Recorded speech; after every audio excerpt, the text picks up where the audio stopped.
I don't understand why people these days can call evil good and good evil. For example, Halloween, which is obviously scary and evil, all these disgusting images that people like to make fun of. Trick or treat, they like to make fun of those things. Like, and put it into all these kind of like entertainment places. And especially George Carlin, how he says, you want to die. It's no problem if you die. Oh, what about children? Why are we talking about children? Oh, what are all these airbags? Nature should be doing its job. Whatever happened to survival of the fittest, natural selection? They ought to be dying. Nature ought to be doing its work. He was spewing all forth all these kind of satanic doctrines, which is what Satan wants us to do. You ought to die. You ought to die. You ought to die. Don't let children be saved. Forget about children.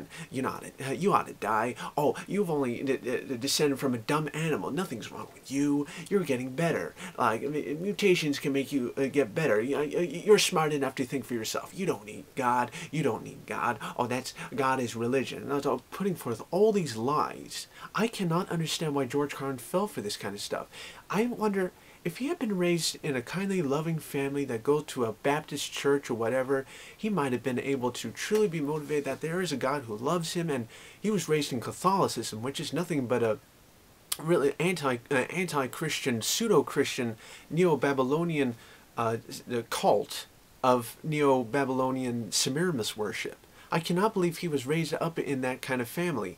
I mean, think of all the people that he could have won to Christ, all the people that could have gotten saved through this man's intelligence.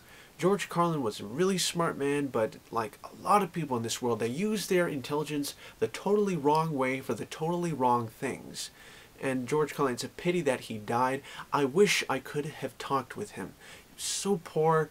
I wish I could have talked with him. He was spiritually poor, and Satan took over his life and used him as a puppet in front of a lot of people, cussing and swearing, de-evaluating marriage and talking dirty about it, like mocking people who love God and not properly mocking religion. He's mocking all sorts of American heritages that America has had. And I don't understand how a lot of silly, simple-minded people can fall for this guy. Oh, okay, you're the boss. Yeah, you're the comedian. You're so smart. Yeah, you're the smart one. So, yeah. I just don't understand. It really puts forth a verse in the Bible. The heart is deceitful above all things and desperately wicked. Desperately wicked. It is deceitful above all things. I'm sorry, but George was spewing forth a lot of satanic things that are not godly at all and having nothing to do with he spewed out all these satanic things. You know, it's no matter if you die, you ought to die, you know. You ought to die. Your life is worth nothing. What if it comes to nothing, you know? But think of all the people in the world that are like this and know that there is something more in their life that they need. I'll discuss that in another video.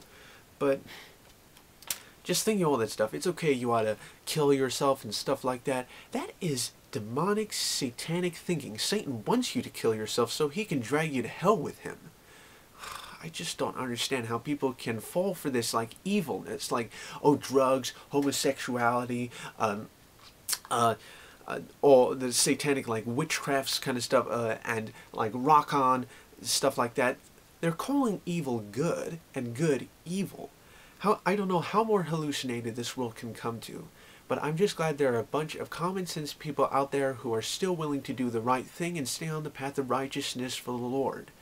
And if any of my brothers and sisters in Christ are watching this, keep the faith. I love you.